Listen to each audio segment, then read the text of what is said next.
Guys, welcome back. In today's tutorial I'm going to teach you how to delete a Facebook page. You open your Facebook, you come to the three menu, but this is a profile picture here. Click on it and you click on settings menu here.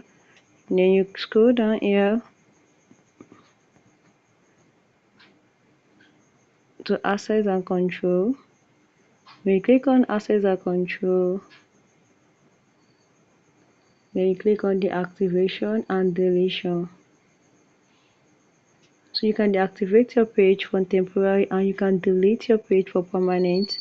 You click on this, click on continue. You click on continue,